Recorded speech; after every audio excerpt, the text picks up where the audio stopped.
Hello everybody and welcome back to the show. I know it's been a very long time since the last one, but I've been busy. Like, extremely busy. But I did post a few things, like, for filler's sake and always like that. So let's not waste any more time and just jump right in. Spyro. If it wasn't Crash that got you into the PlayStation back in the late 90s, it was probably his brother series, Spyro. I give a lot of praise to Naughty Dog, but Insomniac is equally as awesome for making games like Ratchet & Clank and among other things. What I loved about both of these companies is that they were like brothers. While Nintendo and Sega were having their war, Naughty Dog and Insomniac were like, hey, look at those dumbasses, and we went to make better games. PlayStation fanboy, please understand. And Crash 3 and Team Racing and Bash has the demos for Spyro 1, 2, and 3 respectively. So the point I'm trying to make is Spyro is as awesome as Crash in my book, so he gets the next marathon. I'm looking at the original trilogy, Enter the Dragonfly, and A Hero's Tale. It's pretty similar to Crash Marathon. The way I'll be taking a look at this games are, I'm going to play the first three on the PSN, Virtual Console, whatever you want to call it. I'll be playing Enter the Dragonfly physical copy GameCube version. And I will be playing Hero's Tale on an emulator for a reason that you should probably know by now, but I'll leave it until then. So without further ado, let's begin with playing Spyro 1. Actually, before we begin, there is something I want to bring up. While doing research on this game, I stumbled across these commercials.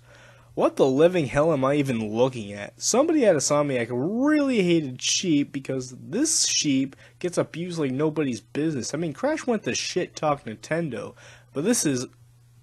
Let's just get to the story. In a world of mystical dragons, I expect a deep story with many serious moments, deadly dragon designs, and... boom mics. Huh.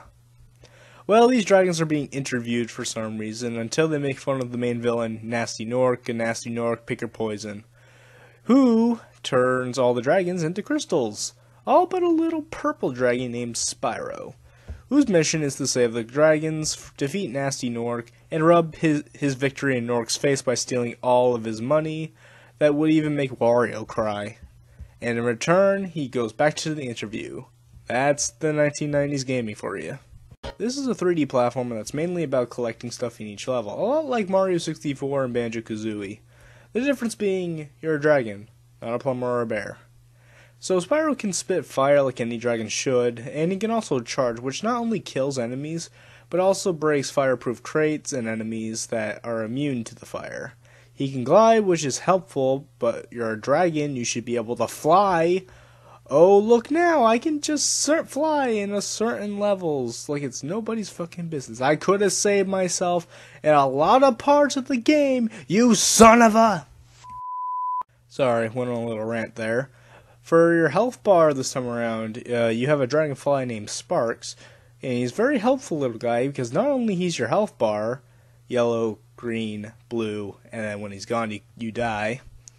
But not only he's your health bar, he can pick up gems nearby, and when you take too much hits, you will go crazy when he's not there to pick up those gems for your lazy ass. If you want to heal Sparks, you gotta kill really small enemies like sheep. So, the goal of each level is to save the crystallized dragons, who can give you helpful advice or give a good joke. Or they can say... Thank you for releasing me! Thank you for releasing me! Thank you for releasing me!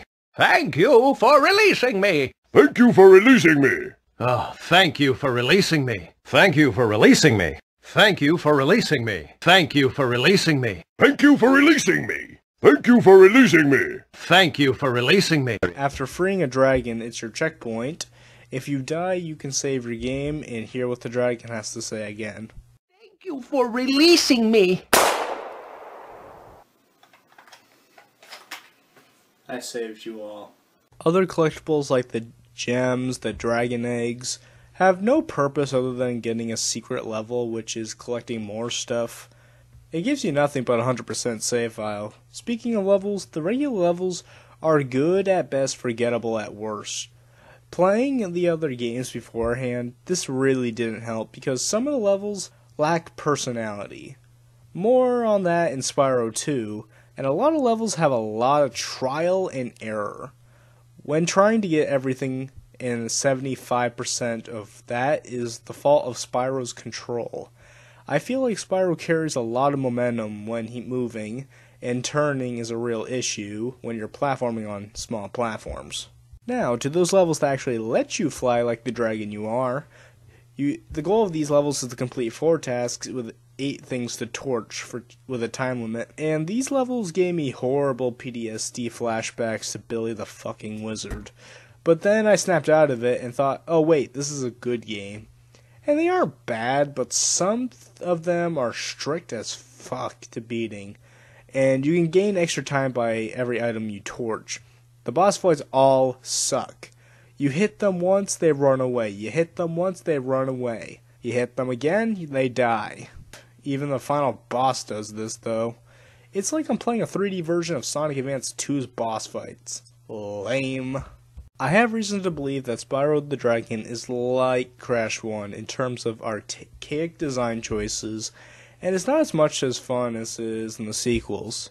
So I think it's appropriate that I give this game the same score as Crash 1, a 6 out of 10, an okay game.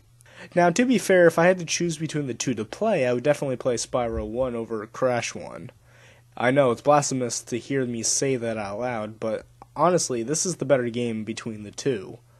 There's a lot more things to do, and while there is a lot of trial and error, at least you might be entertained getting 100%. You fucking Crash 100%. Fuck you, Tana. 1 down, 4 to go. The next time we meet, we're going to jump into a really good game. I will say that for a fact. Next time we look at Spyro 2.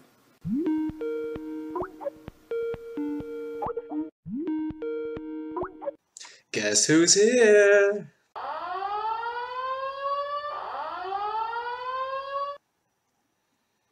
Not entirely sure why I'm doing the hand movements.